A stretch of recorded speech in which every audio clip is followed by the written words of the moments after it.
Continuamos con su programa Visión RDN. Siempre les digo, suscríbanse a nuestro canal, activen la campanita. Señores, hoy tenemos una invitada muy especial ya de la casa porque siempre la vamos a consultar en temas jurídicos, ya que ella es una persona muy preparada, es una persona brillante en el área del derecho, quien tiene una dilatada carrera dentro de esa profesión y nos puede arrojar luz en algunos temas, y es la ex jueza Awilda. ¿Cómo está Awilda Reyes? Muy bien, Ariel, muchas gracias por invitarme. Aquí feliz y contenta de compartir contigo y con el público que te sigue cada jueves por las diferentes plataformas. Claro, Awilda. No, y aclarando algo, cada jueves y todos los días, porque estamos en las redes. Así es. Y a todas las horas. Por eso dije, y en todas tus plataformas. Y en todas las plataformas, sí. Awilda, nosotros te hemos convocado porque se ha tocado el botón de la reforma constitucional. Una reforma que puede traer divisiones, va a generar debates dentro del derecho. Así Vamos es. a ver muchas posiciones de personas eruditas en la cual tú también te encuentras, y te hemos convocado para que nos hable desde tu punto de vista, cómo tú ves la idea de una reforma a la Constitución en este momento. Mira, como bien tú dices, ese tema tiene sobre el tapete una discusión en la cual nosotros podemos ver que los diferentes partidos políticos se han dividido con respecto a la decisión del Ejecutivo de reformar la Constitución. Se ha argumentado en uno y otro sentido de que no es el momento idóneo para embaucarse en esos esfuerzos. Sin embargo, desde el punto de vista de la política pública del Estado, desde que el presidente de la República fue candidato presidencial, uno de los requerimientos o de los ofrecimientos que hizo fue precisamente la reforma constitucional, específicamente en el punto que tiene que ver con lo relativo a lo que es la elección del Procurador General de la República, para que esto sea modificado y no sea una elección hecha directamente por el presidente de la República Dominicana, como ocurre en estos momentos. Entiendo que es un momento en el cual el Poder Ejecutivo ha considerado dentro de su agenda, que es uno de los puntos que le debe al país como promesa de campaña y que es necesaria. Es necesaria ¿por qué? Porque las leyes tienen un proceso de elaboración, un proceso, valga la redundancia, de consenso, de maduración y de ensayo-error. E iniciar en estos momentos nos da la oportunidad, antes de que venga el periodo en el cual tenga que realizarse nueva vez una nueva elección de un nuevo procurador o procuradora, ya estén los mecanismos legales como bien ha establecido el presidente de la República. Es decir que siempre es útil y es necesaria, y políticamente, desde el punto de vista de la política, pues el presidente tiene una deuda con el pueblo dominicano. Claro, viendo ya esa posición que hace sobre la escogencia del procurador en una posible reforma constitucional, han hablado algunas personas que deberían de escoger los jueces que van a encabezar la justicia del país, o sea, las altas cortes como el Tribunal Constitucional, el Tribunal Superior Administrativo, el Tribunal, la Suprema Corte de Justicia. Se ha dicho, Awilda, que esa escogencia literalmente es política, porque el Consejo Nacional de la Magistratura, ahí convergen los principales partidos políticos. Claro. Por su composición, que tienen una votación, y ahí el que tenga más votos decide quién es el juez. Algunas personas han dicho que dentro de esa reforma deberían de incluir otro tipo de escogencia. ¿Qué opina Awilda sobre ese tema? Mira, algo que aclarar y que yo siempre he dicho, se ha enfocado la reforma constitucional solamente al método de elección del Procurador General de la República, con el eslogan de la independencia judicial de la justicia. Sin embargo, el Ministerio Público, presidido y encabezado por el Procurador General de la República no es más que una parte del sistema de justicia. Es bueno que lo aclares. Es decir, que para que tengamos una justicia verdaderamente independiente, tiene que procurarse no tan solo que la elección del Procurador General de la República sea de manera independiente o a través de un mecanismo que garantice que la persona o los miembros elegidos sean personas independientes, tanto de manera interna como de manera externa, tal y como lo establece la Constitución y las leyes. Sin embargo, solamente nos hemos enfocado y pensamos y se nos ha vendido la idea de que con un Ministerio Público independiente, pues ya la justicia es independiente.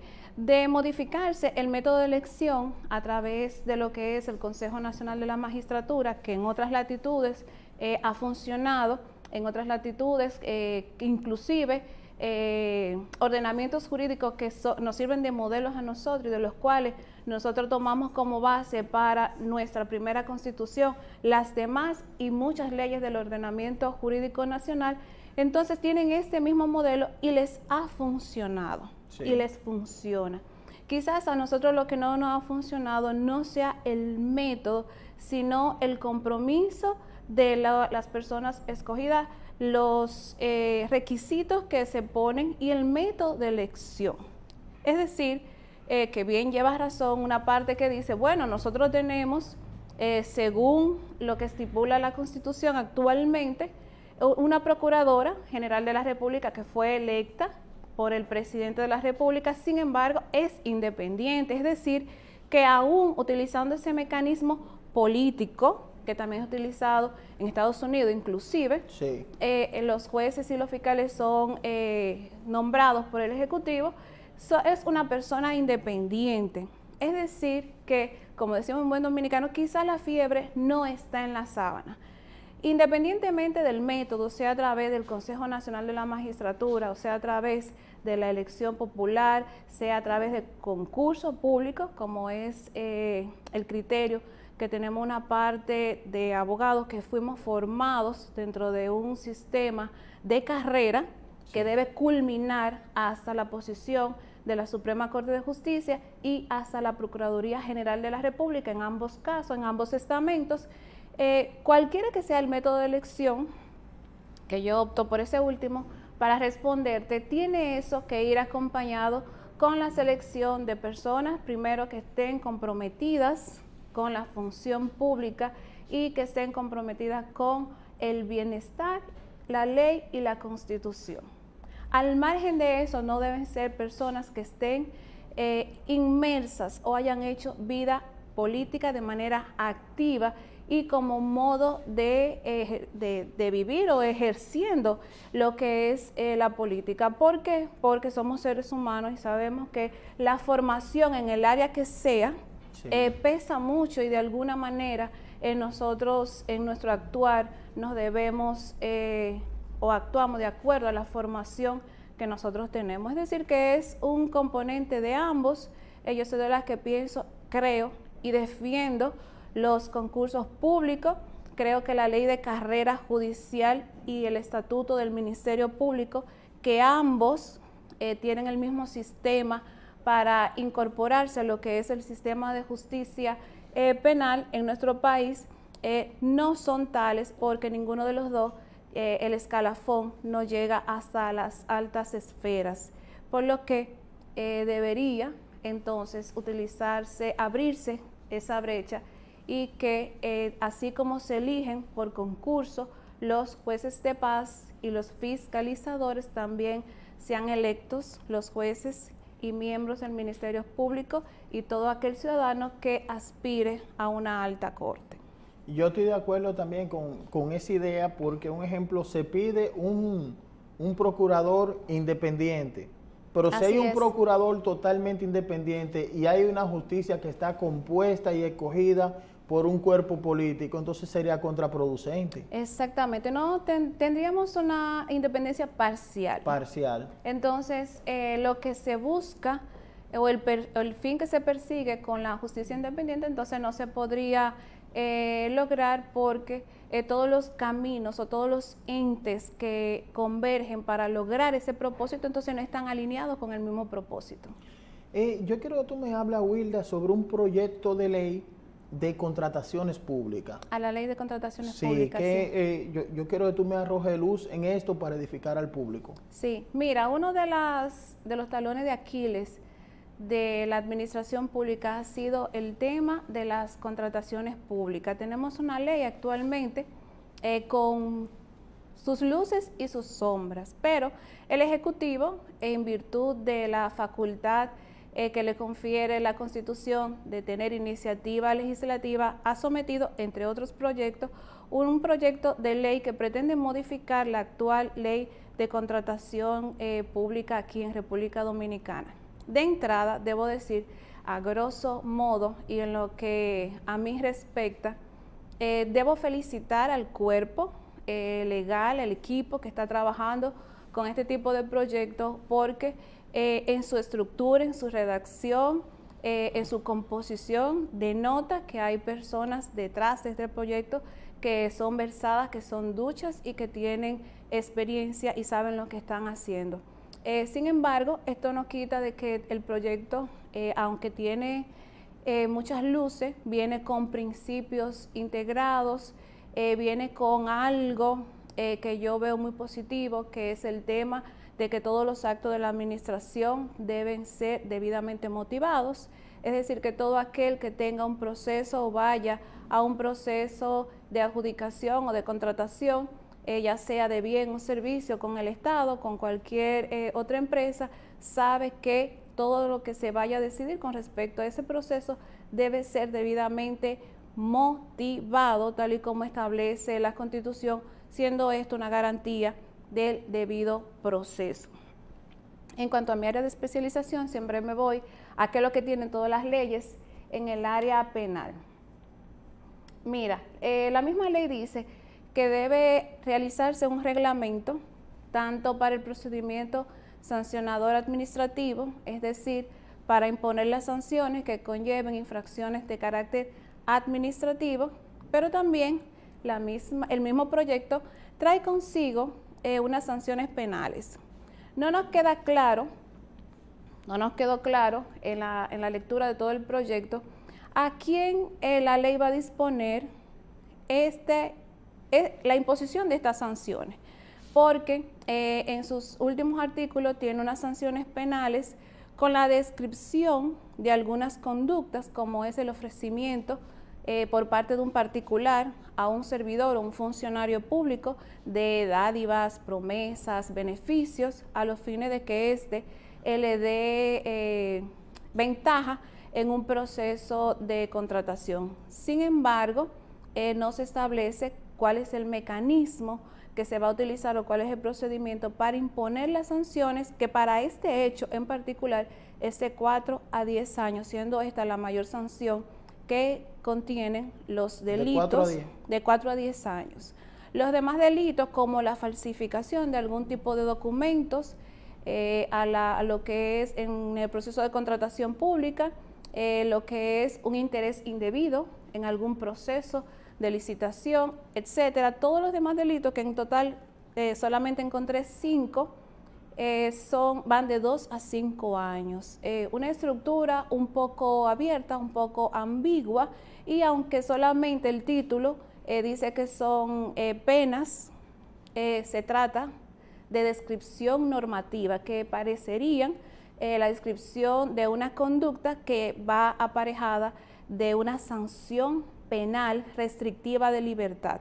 Además, los funcionarios públicos y servidores públicos involucrados en estos hechos también son pasibles de la inhabilitación de al menos 5 años para ocupar una función pública. Es decir, que son sanciones que deben ser, a mi modo de ver, ventiladas y deben ser juzgadas por el tribunal ordinario. Amén de eso, quiero resaltar en ese mismo punto, Ariel, y para que la gente sepa la importancia de por qué el Congreso debe darse su tiempo de analizar las leyes, de evaluarlas y de adecuarlas al ordenamiento. Pude detectar rápidamente, sin profundizar mucho y sin escudriñar mucho, porque ya eso vendrá más adelante, Sí. que en esos tipos penales, aunque la ley no lo llama así, en esas infracciones de naturaleza penal que traería el proyecto de ley de contrataciones públicas, están ya insertas en el proyecto del Código Penal Dominicano. Es decir, que de aprobarse ambas leyes tendrían las mismas acciones tipificadas en dos normas distintas.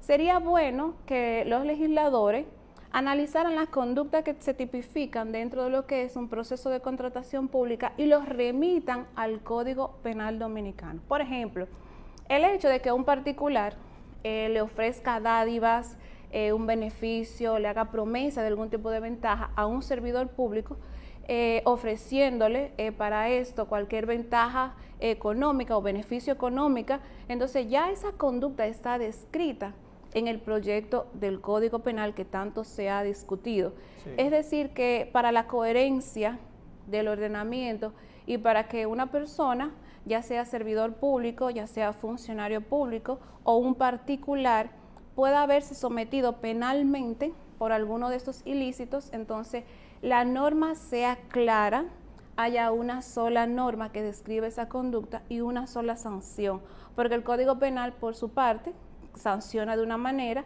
y el proyecto de ley a la Ley de Compras y Contrataciones Públicas en nuestro país contiene otra sanción.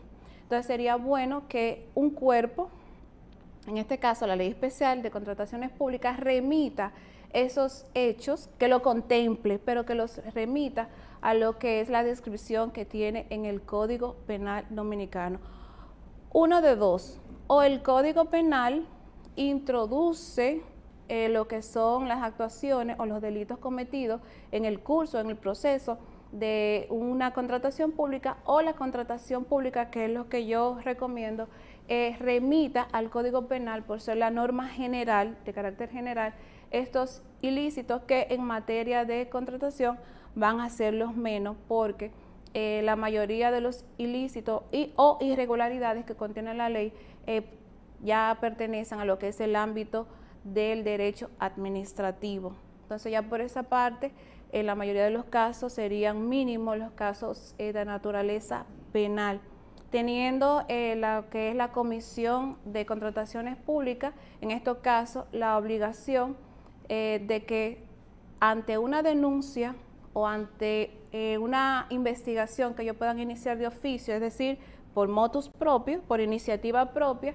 si ellos determinan que existe en esas investigaciones hechos que tengan una naturaleza penal, lo pueden remitir al Ministerio Público. Es decir, que esa parte del proyecto hay que adecuarla para que cuando se llegue a los hechos penales, a los hechos típicos, entonces los remita directamente a lo que es la justicia penal ordinaria, y sean los tribunales naturales, los tribunales que la ley tiene dispuesto para conocer de los tipos penales en el país, entonces sean quienes juzguen a estas personas. Entonces esas son como cuestiones que deben irse afinando ya en el Congreso cuando el proyecto sea debidamente estudiado en ambas cámaras. Sí, ahora que tú tocas el tema del Congreso, el Congreso que es el primer poder del Estado, el legislativo, que es el que crea la ley, el Ejecutivo la promulga y lo judicial la aplica. La aplica. O sea, la justicia la aplica. Yo quiero hacerte una pregunta. En otros países, un ejemplo, los legisladores utilizan mucho el derecho comparado para ver si ellos hacen un tipo de ley parecida al país y buscan si culturalmente, si jurídicamente compagina con ese país para poder llevarla en el derecho comparado. En República Dominicana se ha hablado de una ley que ya se aplicó en Colombia y en otros países, que es la ley de extinción de dominio. Sí. Y el presidente en la asamblea fue enérgico y dijo que eso se enviaría. Me gustaría saber tu posición y el análisis desde tu punto de vista, que para mí es muy importante por la preparación que tú tienes. ¿De la ley de extinción o de la...? De extinción de dominio. Ya, porque me han preguntado sobre lo que dijo el presidente con respecto a sí. que él Si estaba de también puede dar acuerdo, un toque, sí. si fue una incidencia de un poder del Estado sobre otro. En principio, te voy a ser franca, me pareció cuando oí el discurso, que escuché eso, me sorprendí. Dije, bueno, ese es quizás no es el escenario jurídicamente hablando para que un presidente de la República exprese que está de acuerdo y de manera enérgica haga llegar el mensaje de que enviaría esto al Congreso. Él tiene facultad legislativa, iniciativa legislativa, como te dije anteriormente, una facultad que le ha dado la Constitución, y si el Ejecutivo tiene interés en que se promulgue alguna ley, pues solamente tiene que, al igual que el proyecto que hablábamos anteriormente, enviar su proyecto al Congreso, sin que sea necesario, quizás entiendo yo, ese pronunciamiento público, porque así como los jueces hablan por sentencia, pues los presidentes, algunos aspectos pueden hablarlo por decreto o por iniciativa legislativa, para que no se entienda que el presidente está dando una orden y se está entrometiendo en un poder, en otro poder del Estado, y que dicen algunos, bueno, es que después que el presidente dijo que él está de acuerdo, ¿cuál legislador va a decir que no? Porque ya lo dijo el presidente. No, hay independencia de poderes. Exacto, entonces yo he respondido, bueno, pero que ellos son independientes, el presidente está de acuerdo con esa pieza legislativa, tiene iniciativa, puede enviar el proyecto, pero los legisladores tienen que ejercer su función y tienen que cumplir con la Constitución y la ley, al margen de que el presidente esté o no esté de acuerdo. Así lo han hecho con el tema, por ejemplo, del Código Penal, en algunos aspectos, que el presidente ha emitido opinión sobre un tema, sin embargo, los legisladores han tenido una opinión contraria, es decir, que están haciendo su trabajo en ese sentido. Mira, la ley de extinción de dominio, lo he dicho en otros escenarios, lo sigo repitiendo, es una ley necesaria, es buena, en el fondo es buena porque sus fines son buenos. Lo que sí es que el proyecto que nosotros tenemos actualmente, el que conocemos y al que se le han hecho muchísimas modificaciones y no ha terminado de salir del Congreso, porque dicho sea de paso tiene unos 8 o 10 años pululando en el Congreso, tiene muchas normas insertas que no están de acuerdo a la Constitución. Perseguir la corrupción es legítimo, es necesario, debe hacerse, pero debe hacerse con los instrumentos necesarios y que estén de acuerdo al debido proceso, porque siempre digo, la ley no es para el delincuente, no hay ningún código para el delincuente, la ley es para todos. Y esa ley que contiene esos fines, en otros países, que es de donde hemos tomado el modelo, han tenido muchísimos problemas con respecto a lo que es la aplicación y la vulneración de derechos fundamentales. La misma Colombia ha tenido controversia con respecto a algunos aspectos constitucionales, y la Sala Constitucional de Colombia ha tenido que pronunciarse con respecto a la aplicación de esta ley. Si no tenemos un ministerio público de verdad institucionalizado, si no tenemos un poder ejecutivo, un poder judicial, perdón, que esté institucionalizado, entonces podría dar pie a muchos excesos y muchas malas prácticas. Sí, brillante. Gracias, gracias. Brillante. Awilda, te vamos a estar convocando para seguir extendiendo ese tema, que sí, es bastante amplio. Sí, claro, te voy a estar invitando. Hay mucha tela por donde cortar. Hay mucha tela por donde cortar y ver cuáles son los pros y los contras. Porque las personas se fanatizan en decir la ley, pero hay que ver a fondo. Claro, claro. Y ve qué parte constitucional toca también, claro, que es muy importante. Y algo muy importante que la gente sepa, nosotros tenemos actualmente mecanismos bajo los cuales el Ministerio Público pueda recuperar los bienes que han sido obtenidos de manera ilícita. El tema las herramientas que tenemos actualmente es que no le permiten tenerlos antes de una decisión judicial definitiva, pero sí desde el inicio de un proceso pueden tener la administración y custodia de todos aquellos bienes que entiendan que son obtenidos de manera ilícita y deben, para ya adjudicárselo y hacer los arreglos correspondientes, tienen entonces que esperar la sentencia definitiva, que es lo único que le da prisa a que esté la ley de extinción de dominio, pero nosotros tenemos mecanismos legales actualmente que es posible que el Ministerio Público, y de hecho tenemos casos en los cuales el Ministerio Público actualmente tiene bienes de personas que están siendo procesadas por ilícitos penales. Lo único que no puede disponer de ellos hasta tanto un tribunal así lo ordene. Sí, muchas gracias de verdad, Wilda. A ti, Ariel, por invitarme, a tu público por escucharnos. Claro, vamos a una pausa y regresamos con nuestro siguiente invitado. Quédense en línea.